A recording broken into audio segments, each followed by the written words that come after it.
तो hi everyone, welcome back to my channel run classes for you में। जैसा कि आप लोग थंबनेल में देख पा रहे होंगे, आज हम करेंगे हिंदी। तो चलिए शुरू करते हैं आज का महत्वपूर्ण सेशन। तो बोला गया है कि निम्नलिखित कथनों में से कोई एक कथन सही है, उसे पहचान कर लिखिए। बोला गया है कि ईसरा, ठीक है, ये कैसा लिखा जाएगा आपका? इस तरह से लिखा जाएगा, ठीक है। ईसा तू ना गई मेरे मन से, रामधारी सिंह दिनकर जी का उपन्यास है। या क्या लिखूं, डॉक्टर राजेंद्र प्रसाद का निबंध है। अजंता जयप्रकाश भारती की कहानी है। या बाणभट्ट की आत्मकथा डॉक्टर हजारी प्रसाद द्विवेदी का उपन्यास है। तो इसमें आपको सही कथन छांट कर लिखना था, ठीक है। तो तो ये क्या है आपका, इसका राइट आंसर कौन सा हो जाएगा? इसका हो जाएगा बाणभट्ट की आत्मकथा का नाम था, क्या था? हजारी प्रसाद द्विवेदी का उपन्यास था। जो आत्मकथा थी बाणभट्ट की, वो किसने लिखी थी? आपकी हजारी प्रसाद द्विवेदी का उपन्यास था, ठीक है। तो इसका राइट आंसर हो जाएगा ऑप्शन नंबर घ।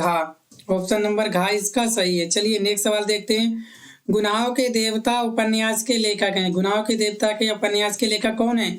धर्मवीर भारती, जयशंकर प्रसाद आज्ञे या इलाचंद जोशी। तो आपको बताना है गुनाहों के देवता के कौन है, ठीक है। तो आप सभी जानते हो गुनाहों के देवता के उपन्यास के लेखक हैं आपके धर्मवीर भारती। ऑप्शन नंबर का जो है बिल्कुल सही आंसर है इसका। नेक्स्ट सवाल बोला गया है कि रेणुका और हुंकार किस विद्या की रचना है? काव्य, कहानी, आलोचना, आत्मकथा।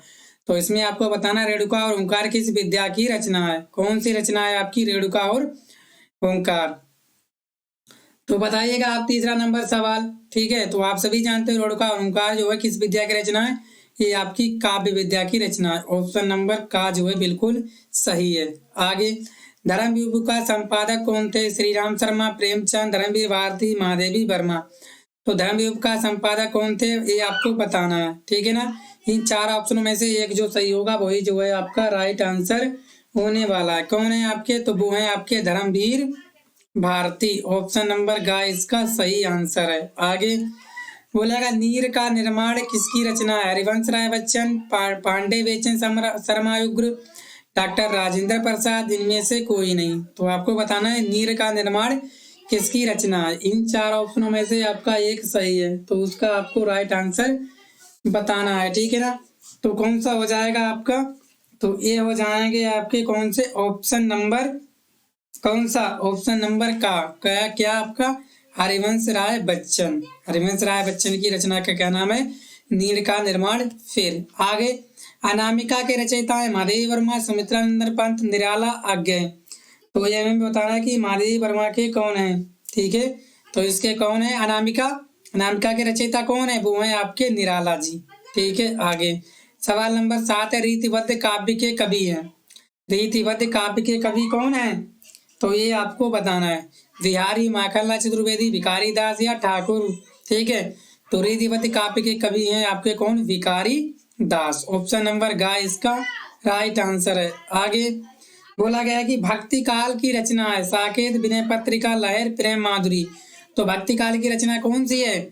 तो आप बताइएगा कौन है आपकी भक्ति काल की रचना? तो वो है आपकी विनय पत्रिका।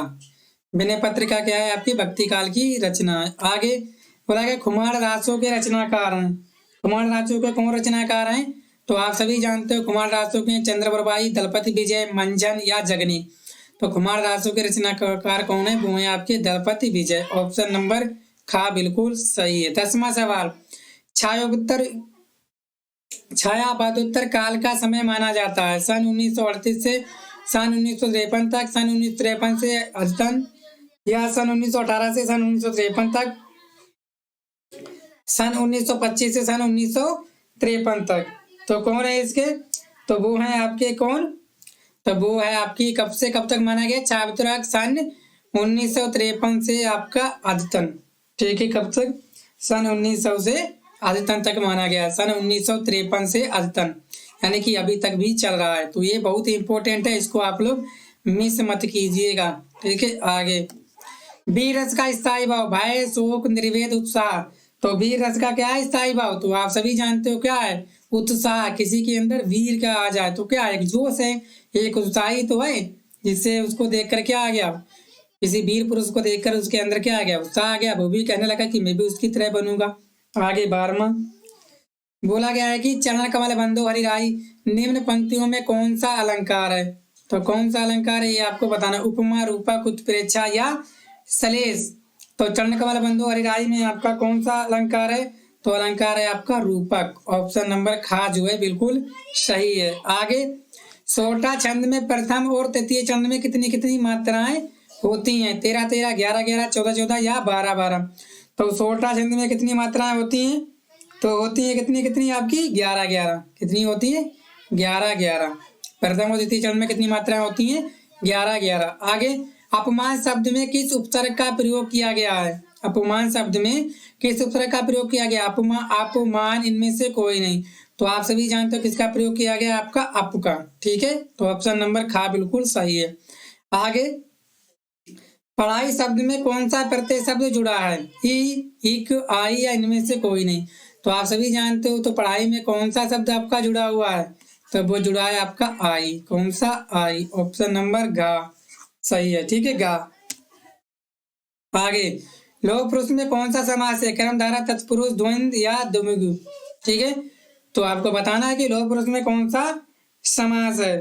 ठीक है ना, तो लोक पुरुष में आप सभी जानते हो क्या, लोह पुरुष। लोह पुरुष यानी कि लोह माने लोह के समान, क्या, पुरुष माने आदमी। तो कौन सा है आपका कर्मधार है। ऑप्शन नंबर खा जो है बिल्कुल सही है। कौन सा समास है लोह पुरुष में, कर्मधारय का। केला का तत्समक शब्द है, केला का तत्समक शब्द क्या होता है, केल, कदली, कदला, हस्तिफल। तो केले का तत्समक शब्द क्या होता है आपका, कदली। ऑप्शन नंबर खा बिल्कुल सही है।